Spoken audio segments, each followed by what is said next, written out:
Morning. Maaga pa. Lakad-lakad muna ako dito sa subdivision. Parang lang, parang exercise lang. Bantay naman yung aso ko, aspid dun sa pintuan.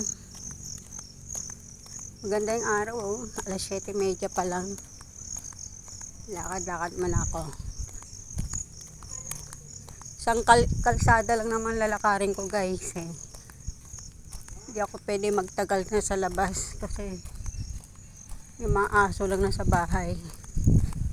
Dadaan lang ako rito sa may guard. Dami pang bahay na walang tao rito, guys, eh. Isang kalsada lang ang dadaanan ko. Kasi nalibot ko na tong subdivision, guys, yung nakawala yung isang aso ko. Nalibot ko na ito. Itong linya nito, hindi ko pa nalilibot to, eh. Pagdating sa guard, paikot na yung sa bahay namin.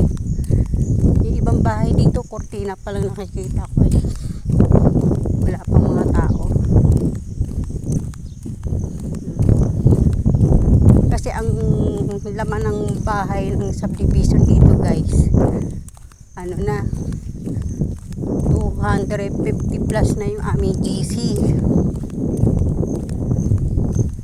250 kami mga nag-uusap sa GC.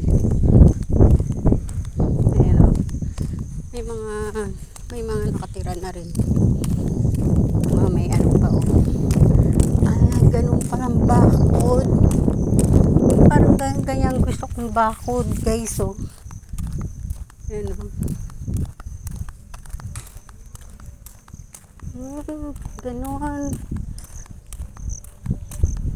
Oh, tingnan mo.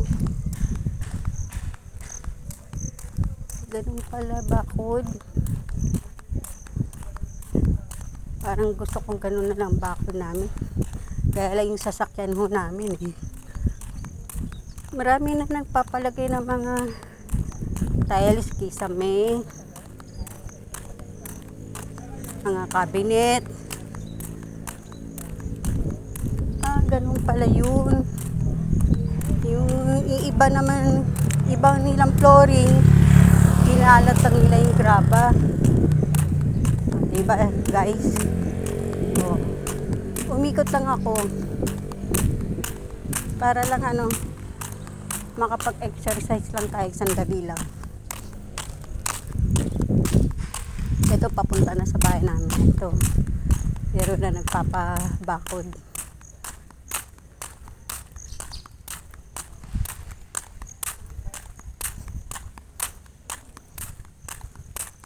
Tingnan nyo yung paligid, guys, oh.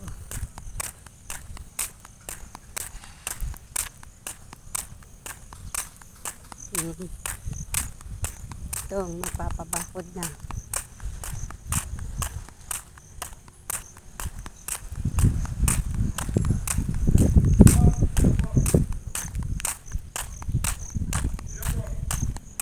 Marami na rin kami rito nakatira, guys, kaya lang lote, siyempre malalaki. Malala yung mga linya-linya. Doon pa ako sa isang kalsada.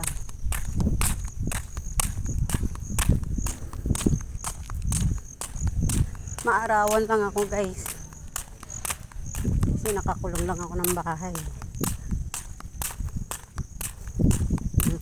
Dito na ako. Sandaling labas lang, guys. Hindi ko rin maiwanan yung mga aso sa bahay. Oh, nandito na ako sa kalsada namin.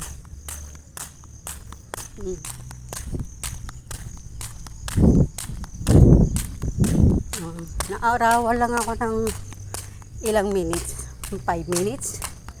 Naarawan lang ako. Ay. Oh.